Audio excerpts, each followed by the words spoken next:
evening students, I am your English teacher and today I am going to discuss with you first year English chapter number 8.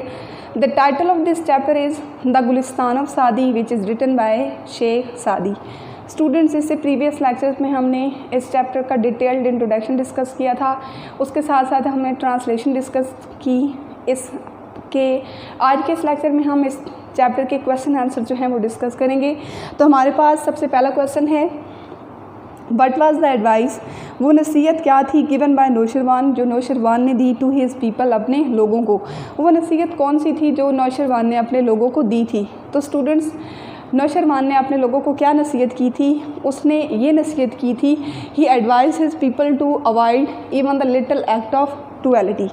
Nausherwan ने अपनी रियाया अपने लोगों से ये advice उन्हें दी थी कि आप लोगों को छोटे से छोटे जुल्म के जो अमल है उससे भी बचना चाहिए, उससे भी अवॉइड करना चाहिए, उससे दूर रहना चाहिए।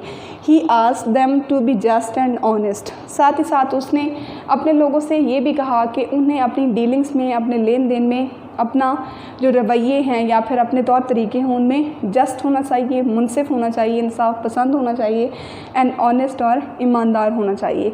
क्योंकि जब किसी मुल्क का बादशाह या फिर हुक्मरान जो है वो अगर जस्ट होता है, मुनसिफ होता है, इंसाफ करने वाला होता है और ऑनेस्ट है, ईमानदार है, तो वो मुल्क जो है तरक्की की राह पर गामज़न होता है और वो दिन दुगनी और रात चुगनी तरक्की करता है।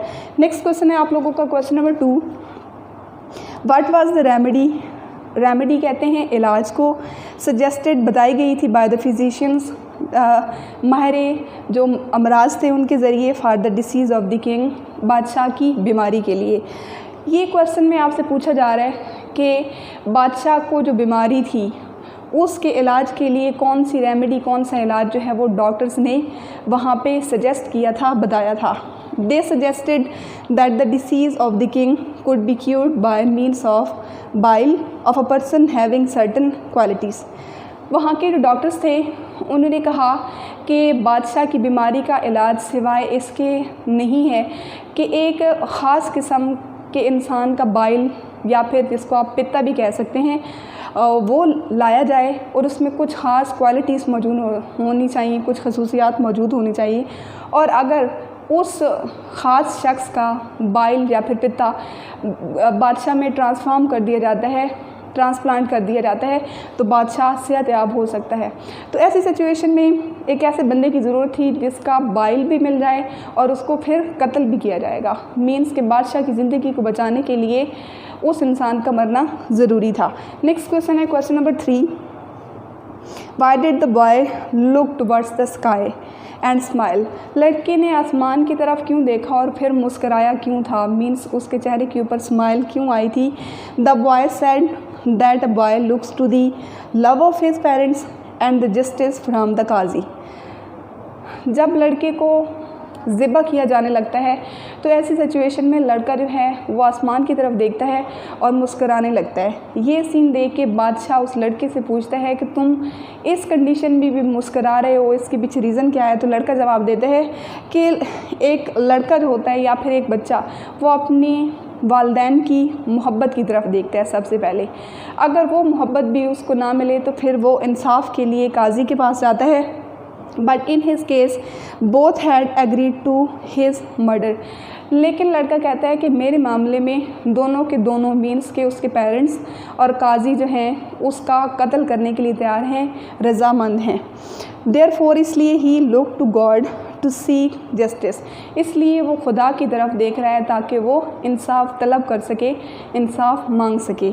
मीन्स के खुदा की ज़ात ही है जो इंसाफ फराहम कर सकती है। ज़मीन के ऊपर कोई ऐसी ताकत मौजूद नहीं जो इंसान को इंसाफ या फिर जस्टिस फराहम कर सके। नेक्स्ट क्वेश्चन है आप लोगों का, नेक्स्ट इसी का एक part, he should be just and honest in his decisions. ये तो आपका क्वेश्चन नंबर 4 है। क्वेश्चन नंबर 4 की स्टेटमेंट है आपके पास, what should be the role of a qazi. एक काजी का किरदार क्या होना चाहिए या फिर कैसा होना चाहिए? ही शुड बी जस्ट, उससे मुनसिफ होना चाहिए, मीन्स इंसाफ पसंद होना चाहिए, एंड ऑनेस्ट और ईमानदार होना चाहिए इन हिज डिसीजंस, अपने फैसलों में।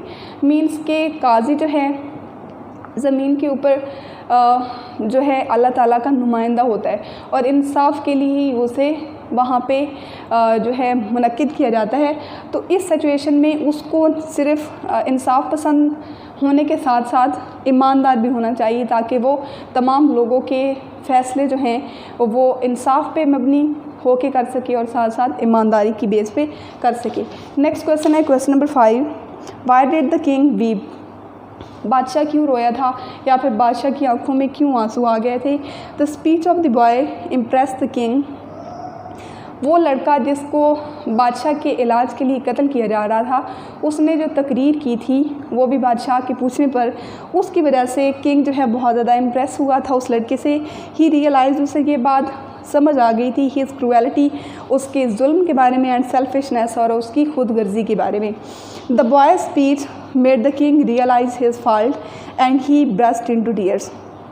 लड़के की तकरीर सुन के बादशाह को अपनी गलती जो है वो रियलाइज़ हो गई थी, उसको समझ आ गई थी, और वो उसकी आंखों से आंसू बहना शुरू हो गए थे, वो रोने लगा था। नेक्स्ट क्वेश्चन है क्वेश्चन नंबर 6 आपका, how did the king recover? बादशाह कैसे सेहतयाब हुआ था, रिकवर हुआ था? The king preferred the life of an innocent boy to his own. बादशाह ने क्या किया कि लड़के की तकरीर सुनने के बाद लड़के की ज़िंदगी को फौकियत दी अपनी ज़िंदगी के ऊपर। उसने कहा कि एक इनोसेंट, एक मासूम बच्चे की ज़िंदगी लेने से अच्छा है कि मैं मर जाऊं। And Allah became happy with his sacrifice. तो बादशाह के इस रवैये को देख के या फिर इस कुर्बानी को देख के अल्लाह ताला जो है उससे बहुत ज़्यादा खुश हो गए। ही टुक पिटी ऑन हिम, और उसने मीन्स कि अल्लाह ताला ने उसके ऊपर रहम किया, and blessed him with wealth. और इस तरह वेल्थ मीन्स यहाँ पे हेल्थ का वर्ड होना तो यहाँ पे गलत लिख दिया गया है, ठीक है। तो अल्लाह ताला ने उसको सेहत की दौलत जो है वो अता की, और वो कहा यह जाता है कि तकरीबन 1 हफ़्ते के अंदर जो है वो बिल्कुल सेहतयाब हो गया था, उसकी सेहत बिल्कुल ठीक हो गई थी। तो हम कह सकते हैं कि उसने अगर नेकी की तो अल्लाह ताला ने उसके साथ नेकी की। ये तो आपके चैप्टर नंबर 8 के क्वेश्चन आंसर्स थे। इंशाल्लाह नेक्स्ट लेक्चर में हम चैप्टर नंबर 9 डिस्कस करेंगे। तब तक के लिए अल्लाह हाफ़िज़। Thank you so much.